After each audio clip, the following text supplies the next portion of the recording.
Salut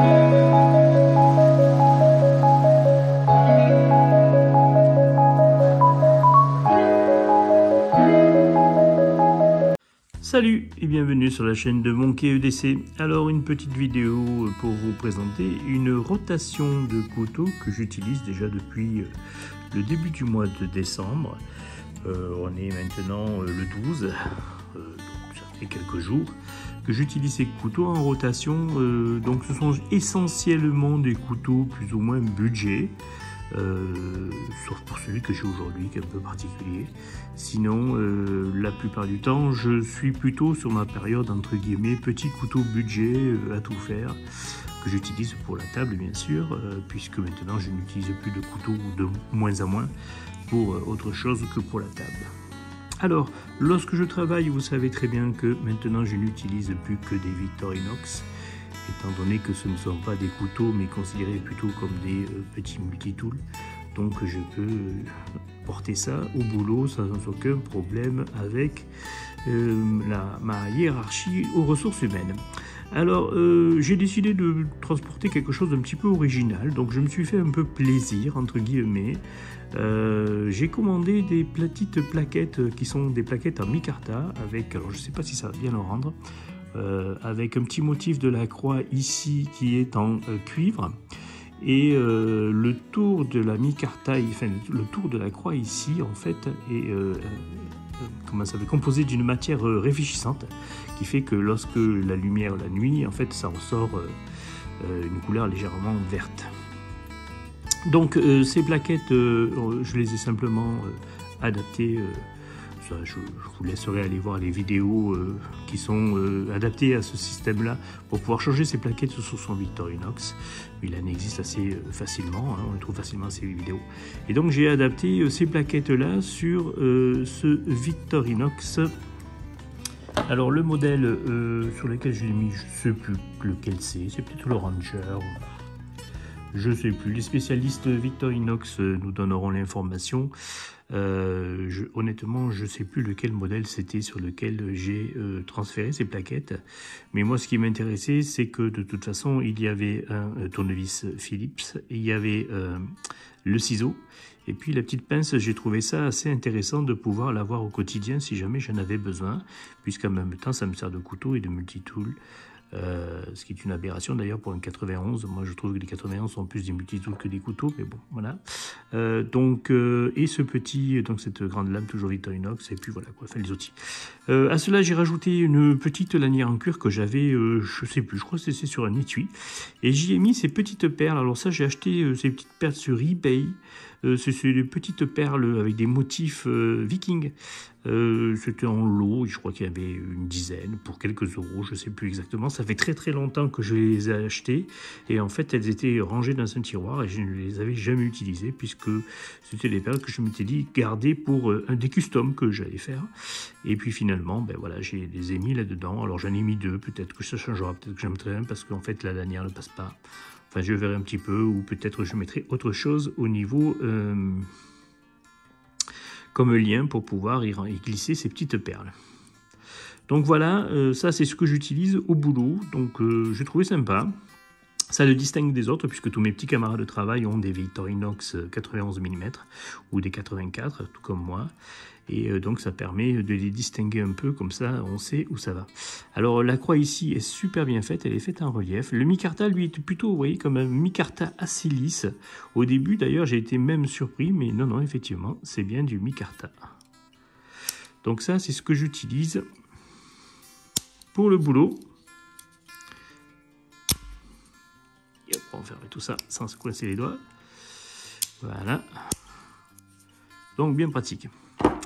Dans ma rotation, on va retrouver aussi ce couteau que j'ai ressorti. Ça faisait très longtemps que je l'avais. Je crois que je vous avais fait une vidéo au tout début de ma chaîne. On est là sur un shred. C'est un shred, comment ça s'appelle, Kraton. Voilà, puisque du nom de ça, la matière de son manche, qui est un petit peu un manche composite, comme une sorte de caoutchouc, mais qui est un caoutchouc assez dur. Par contre, il a le toucher du caoutchouc, mais il est assez dur, assez rigide. Voilà, un système à liner lock avec un petit ici une pièce supplémentaire en verre anodisé avec un passant de lanière où on peut rajouter une lanière. Voilà un couteau bien sympathique que j'ai utilisé quelques jours dans ma rotation. Rien de particulier. On n'est pas sur un acier de l'espace, hein. On est sur quelque chose d'assez simple. Je crois que c'est du 8 CR13 MOV ou un truc comme ça. C'est vraiment du petit acier. Il a un côté un peu stonewashé au niveau de la lame. Voilà.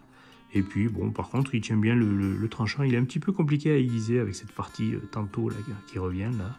C'est un peu chiant à aiguiser ça. Mais, et puis, son deuxième défaut, c'est qu'il n'a pas la possibilité d'interchanger le clip pour pouvoir le mettre en position haute. Ben, tête vers le bas dans la poche, vous avez compris.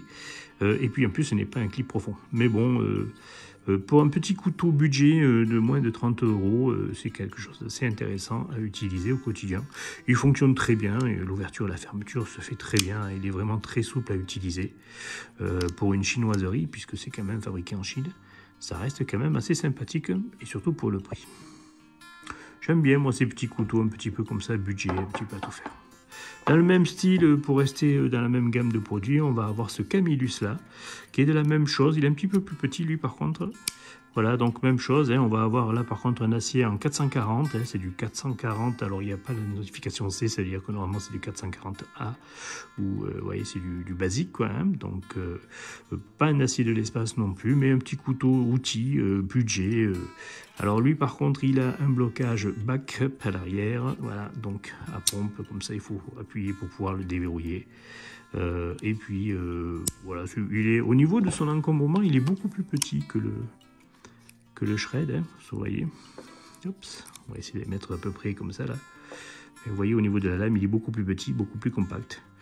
Donc c'est un couteau voilà, que j'utilise en poche pour les quelques utilisations nécessaires que je peux avoir besoin d'un couteau. Mais qui fonctionne très bien. Même chose, petit couteau budget. Là on est aux alentours des 20 €, hein, même un peu moins de 20 €, je crois qu'on le trouve en ce moment même d'ailleurs, pour ce petit Camillus. Je n'ai plus le nom exactement, je pourrais vous retrouver la référence si ça intéresse quelqu'un. On continue dans les petits couteaux budget, hein, puisque c'est ma période de couteau budget, avec toujours chez Shred, ce petit couteau là en Framelock, j'en avais déjà parlé, je crois, sur une vidéo précédente, enfin je vous en avais montré vite fait. Voilà, là on est sur la même chose, on est sur un petit acier des plus classiques, fabrication en Chine. C'est du 8 CR13 MOV, je crois, si je dis pas de bêtises, ou peut-être autre chose. Non, c'est ça, du 8 CR13 MOV. Voilà, donc avec un frame block, lui, cette fois-ci, pour le blocage. Il fonctionne très bien, il n'y a pas de souci particulier. Il y a un petit peu dur ici parce qu'en fait, il y a un système d'assisté pour la lame, pour l'ouverture rapide.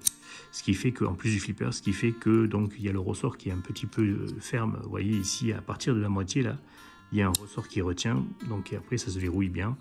Il ne s'ouvre pas ni rien du tout. Mais effectivement, vous voyez, il a ce côté voilà, un petit peu plus dur, typique des couteaux chinois budget que l'on peut trouver chez la marque Shred ou chez d'autres marques. On continue donc avec ce petit Penguin, ce QSP Penguin, couteau que vous connaissez, vous avez déjà vu. J'en avais un en noir, je l'ai repris en bleu, tout simplement pour accorder mes EDC. Vous savez que j'aime bien accorder mes couleurs d'EDC. Donc celui-là est en bleu. Rien de particulier, j'aime beaucoup moi la forme de cette lame là, on dirait, ça me rappelle un peu la lame des Victorinox, c'est assez sympathique. C'est un petit couteau, même chose, hein, avec celui-ci, donc la possibilité d'intervertir le clip, mais ce n'est toujours pas un clip profond. Donc ouverture et fermeture très fluide, hein, ça se fait très facilement sur ce genre de petit couteau là. Généralement, il n'y a pas trop de soucis. Des fois, ça peut arriver. Il suffit juste de dévisser un peu ici, de mettre un petit peu d'huile. Ça va, ça fonctionne très bien. Il y a l'air d'y avoir des rondelles, je ne sais plus. Je crois qu'elles sont en cuivre, les rondelles à l'intérieur. Pour le Penguin QSP. Voilà, petit couteau qui tourne aux alentours des 23 € et des bananes en ce moment sur tous les bons sites coutellerie. Toujours chez QSP, on va avoir donc ce modèle-là qui est un modèle tout en cuivre. C'est pas le Penguin, lui c'est le, je sais plus lequel c'est son nom, celui-là. Voilà, donc couteau assez simple, rien de particulier dessus. Je l'ai utilisé pour la table. Bien sûr, il est couleur laiton pour être avec un assortiment de mes sorties laiton. La lame, c'est du D2. Voilà, il fonctionne très très bien, rien de particulier. On a ici un petit passant et puis la possibilité d'interchanger le clip qui lui par contre est un clip comme vous pouvez voir profond et qui peut être changé de côté. Mais pas en bas, juste une pour les gauchers ou pour les droitiers.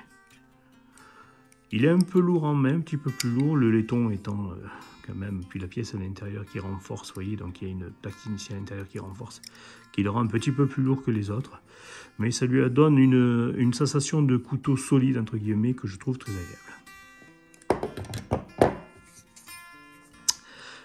Et puis on continue donc avec un petit classique donc que vous connaissez tous, le Da Cruz. Voilà, couteau portugais à la version un petit peu Opinel, vous voyez, avec ce très joli manche et cette virole en laiton aussi, avec cette lame redoutable en carbone qui s'aiguise avec rien du tout et qui a une très bonne tenue de fil et qui coupe comme un rasoir. C'est vraiment une des qualités majeures de ce genre de couteau-là, c'est la capacité qu'ils ont à trancher.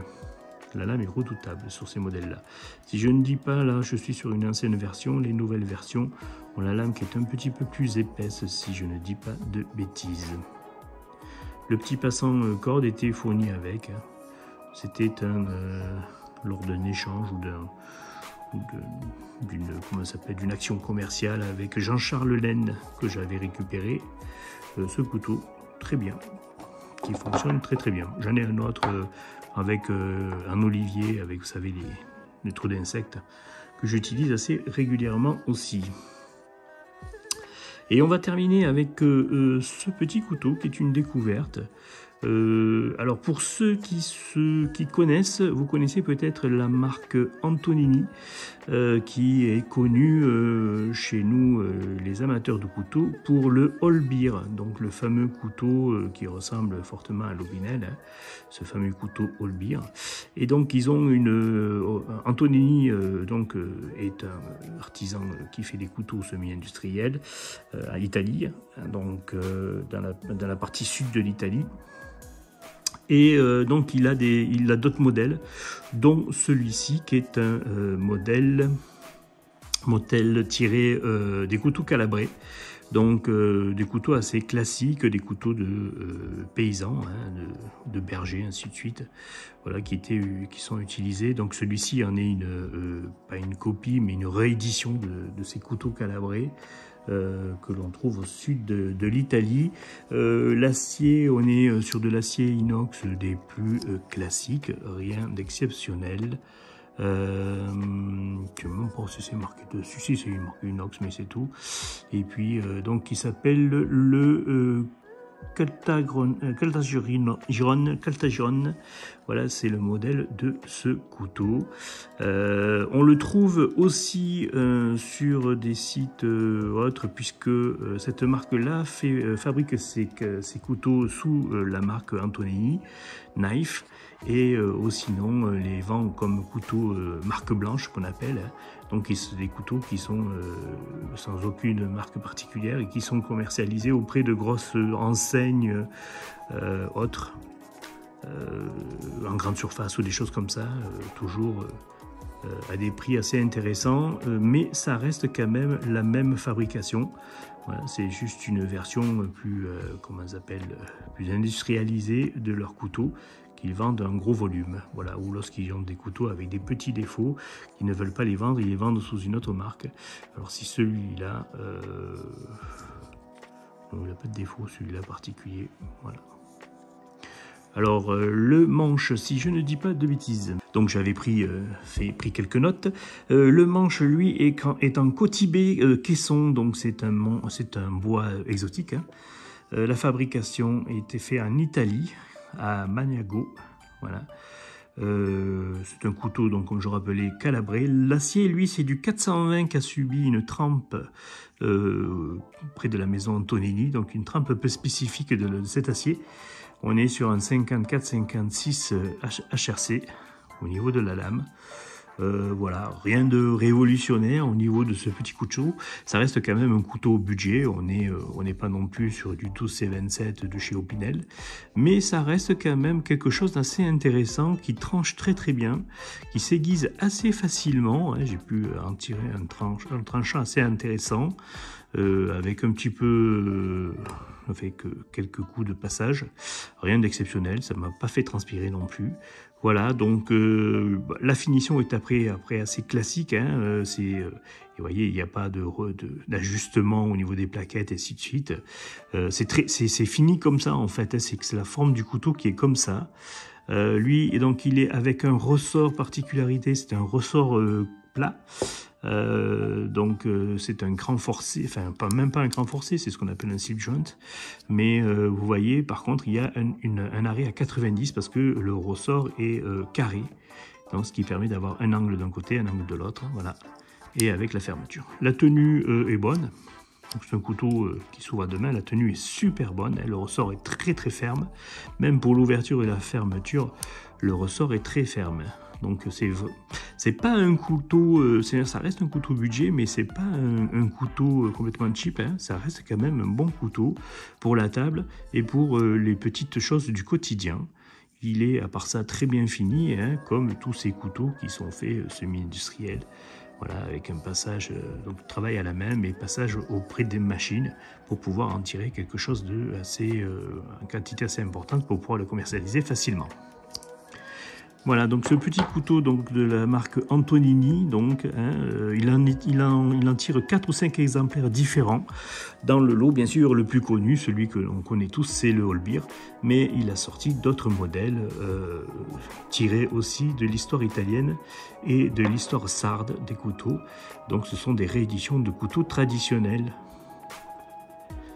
Pour tout ça, même chose, on est aux alentours d'une moins de 20 € hein, pour ce genre de petits couteaux bien sympathiques.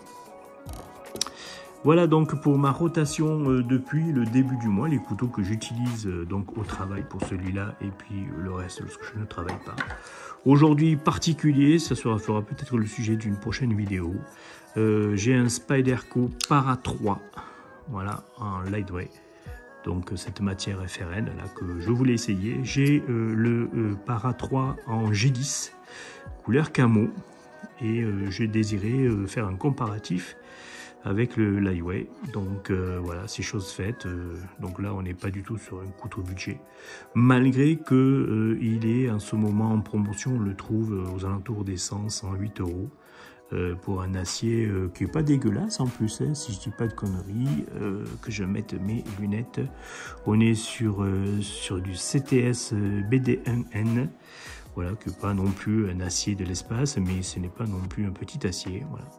Et particularité, donc c'est vraiment le couteau, voyez, qui est fabriqué aux USA, avec donc bien sûr les initiales de Spyderco, hein, du créateur de la marque Spyderco. Voilà, couteau bien sympathique, super léger. Voilà, on est vraiment sur quelque chose de très léger hein, par rapport au Para 3 G10. Voilà, donc dû bien sûr aux plaquettes qui apportent ce côté super léger, allégé, avec il n'y a pas d'armature à l'intérieur. C'est les plaquettes qui servent de structure pour le couteau, avec ces quelques... tout est en, comment ça s'appelle, en composite.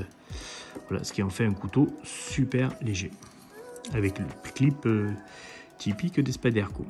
Moi je trouve pas dégueulasse, de plus voilà, il y en a qui sont fanats, il y en a qui sont pas fanats. Moi j'ai jamais eu trop de soucis avec ce genre de clip là. Je porte toujours mes couteaux donc dans la poche du jean. J'aime bien parce qu'il y a un port profond pour celui-là. Mais il fera le sujet certainement d'un comparatif avec le G10, avec son petit frère au G10. Voilà pour cette petite vidéo, je vous remercie. N'hésitez pas à laisser des commentaires, des questions. Si vous voulez que je vous parle d'un couteau, que je vous laisse des coordonnées d'un couteau bien particulier, il n'y a pas de souci, ça sera avec plaisir. Allez, prenez soin de vous et je vous dis à très bientôt sur la chaîne. Au revoir.